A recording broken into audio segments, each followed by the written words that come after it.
Et comme chaque lundi, place aux échos de campagne avec le politologue Bruno Cotresse, dernière ligne droite avant la présidentielle en France. Le premier tour, c'est dimanche prochain. Les sondages tombent encore et l'écart se réduit de plus en plus entre Marine Le Pen et Emmanuel Macron au premier et au second tour. Alors comment l'expliquer, Bruno, cet écart si faible ?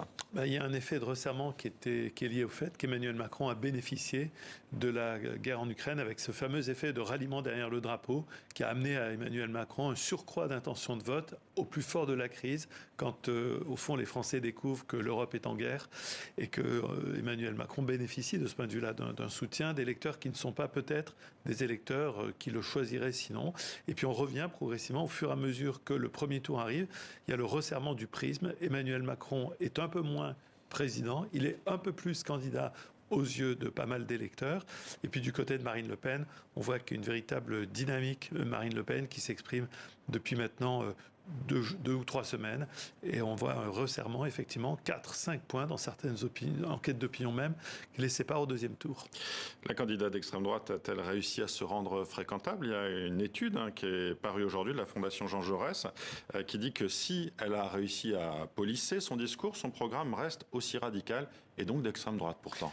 Oui, toutes les études qui ont été faites par des travaux qui vont dénombrer le nombre de mots, l'occurrence de tels termes dans le programme du Rassemblement national, le nombre de fois où on dit immigration, le contenu, eh bien toutes ces études montrent que depuis le Front National jusqu'au Rassemblement national, on a toujours à peu près les mêmes fondamentaux autour de la préférence nationale, autour de l'immigration, autour de la question de l'islam.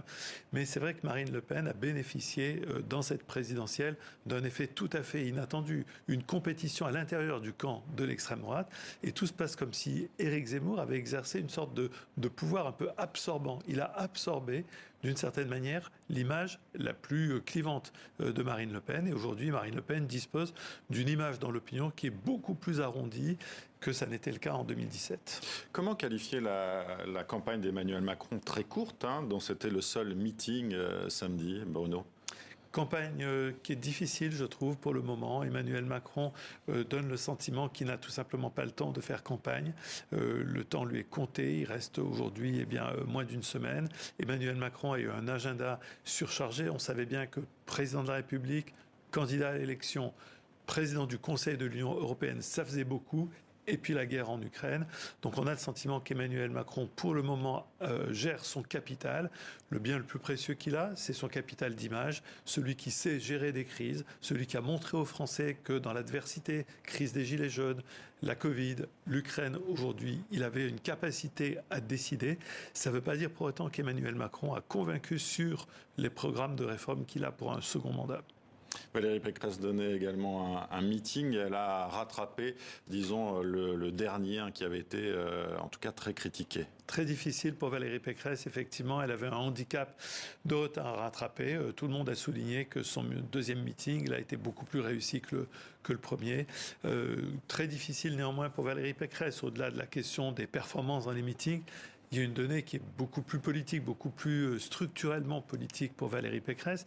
Au fond, sur les questions de société, sur les questions régaliennes, elle est coincée par la dynamique de Marine Le Pen, Zemmour aussi. Et puis sur l'économie, c'est-à-dire le cœur de métier de la droite, moins de taxes, moins d'impôts, moins de dépenses publiques. Au fond, Emmanuel Macron, aux yeux de beaucoup d'électeurs de centre droit, il sait faire lui aussi. Une des grandes inconnues de ce scrutin, c'est la participation. Et plus elle sera forte, plus elle sera favorable à Marine Le Pen ou à Jean-Luc Mélenchon. Quelles en sont les raisons ? Au fond, la logique de la participation électorale repose sur des fondamentaux. Ce sont les catégories qui sont les plus socialement intégrées, ce sont les catégories qui sont les plus politisées qui votent davantage. C'est vrai qu'a priori, ça peut pénaliser des candidats ou candidates comme Marine Le Pen, qui ont beaucoup d'électeurs issus des catégories populaires. Donc l'abstention est une donnée fondamentale. En toile de fond, il y a un rapport désabusé, désenchanté des Français par rapport au vote. Le vote est toujours considéré comme un devoir de citoyen, mais beaucoup plus optionnel, beaucoup plus intermittent aujourd'hui. Eh bien, merci Bruno. On vous retrouve lundi prochain. À l'issue de ce premier tour, on connaîtra les deux candidats qualifiés donc pour le second tour de la présidentielle. Merci.